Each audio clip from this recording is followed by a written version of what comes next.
في أعماق الغابة المظلمة كان هناك قلعة قديمة تختبئ وراء أشجار السرو. كانت القلعة مهجورة منذ سنوات طويلة، وكانت تحمل أسراراً لا يعرفها إلا القليلون. دخل أليكس القلعة بحذر. كانت الجدران مغطاة بالعنكبوت والغبار. كانت الأبواب مغلقة بإحكام، لكنه استخدم مفتاحاً قديماً لفتح إحدى الأبواب. دخل إلى القاعة الرئيسية، حيث كان هناك تمثال ضخم لملك قديم. فجأة سمع صوتاً يأتي من الأعماق. كان صوتاً غامضاً يناديه باسمه. أليكس، أليكس، قال الصوت. تردد أليكس وتقدم نحو الصوت. وجد نفسه أمام باب آخر، وعندما فتحه كان هناك سلم يؤدي إلى غرفة تحت الأرض. نزل أليكس السلم، وكانت الغرفة مضاءة بالشموع. كان هناك خزانة خشبية في الزاوية. فتحها واكتشف مجموعة من الكتب القديمة. كانت تحتوي على قصص عن حروب وسحر وحب ممنوع. أليكس اختار كتاباً بعنوان القلب المفقود. كانت صفحاته مكتوبة بخط يد غريب. بدأ في قراءتها، وكانت الكلمات تأخذه في رحلة عبر الزمن والأبعاد.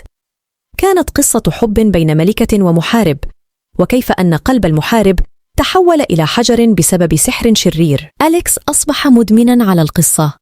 أمضى أياماً وليالي في القلعة يقرأ ويبحث عن الحقيقة. هل يمكنه استعادة قلب المحارب؟ هل سيكتشف أسراراً أخرى في القلعة؟ بينما كان أليكس يتصفح الكتاب القلب المفقود، شعر برياح باردة تداعب عنقه. التفت ليرى ظلاً يتحرك بين الأرفف. كان الظل يتخذ شكل امرأة، وكانت تحمل في يدها مصباحاً قديماً. اقتربت منه وهمست بصوت خافت: أليكس، أنت الوحيد الذي يمكنه فك اللعنة. كانت المرأة هي روح الملكة التي تحدث عنها الكتاب. أخبرته أن قلب المحارب لا يزال مخفياً في مكان ما داخل القلعة، وأن السحر الشرير الذي حوله إلى حجر يمكن فكه بواسطة دموع الحب الحقيقي. أدرك أليكس أنه يجب عليه العثور على قلب المحارب وإعادته إلى الملكة ليستعيد شكله البشري. بدأ أليكس رحلة البحث داخل القلعة، يتبع الألغاز المكتوبة في الكتاب. واجه أشباحاً وألغازاً وفخاخاً، لكنه لم يستسلم. وأخيراً وجد قلب المحارب مخبأً في غرفة سرية خلف التمثال الضخم للملك. عندما حمل أليكس القلب، شعر بدفء ينبعث منه. عاد إلى المكان الذي التقى فيه بروح الملكة ووضع القلب أمامها.